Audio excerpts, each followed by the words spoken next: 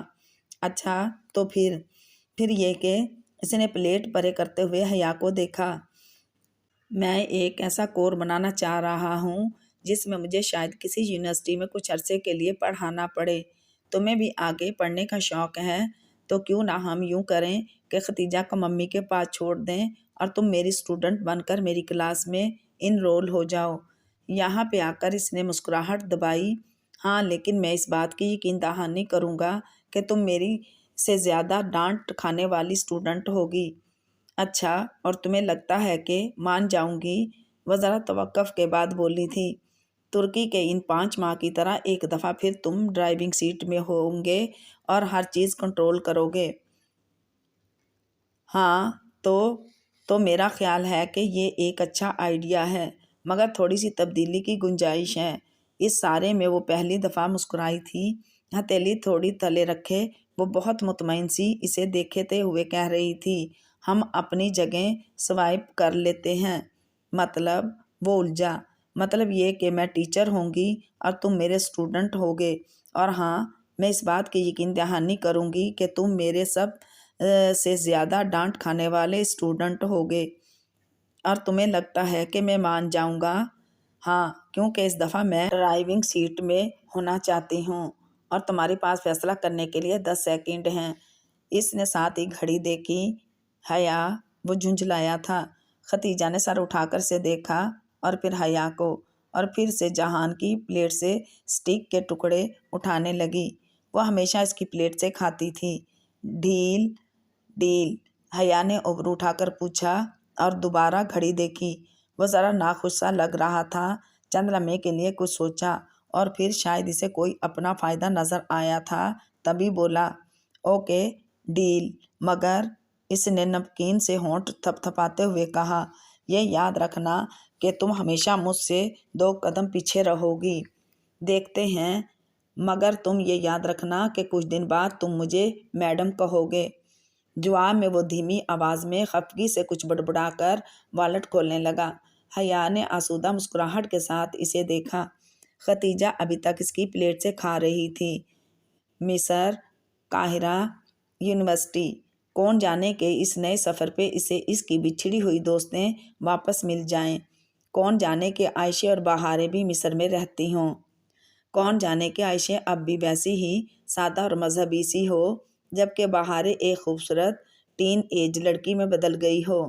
جہان کو جاب کی وجہ سے ان سے رابطہ کرنے کی اجازت نہ تھی، مگر حیا نے اپنے سامنے موجود دونوں نفوس کو دیکھتے ہوئے زیر لب مسکراتے ہوئے سوچا، مگر کون جانے کہ حیا نے ان سے رابطہ کبھی ترک ہی نہ کیا ہو، کیونکہ چیزیں جتنی ناممکن ہوتی ہیں وہ اتنی ہی ممکن بھی ہوتی ہیں نا۔ مگر کون جانے ختم شد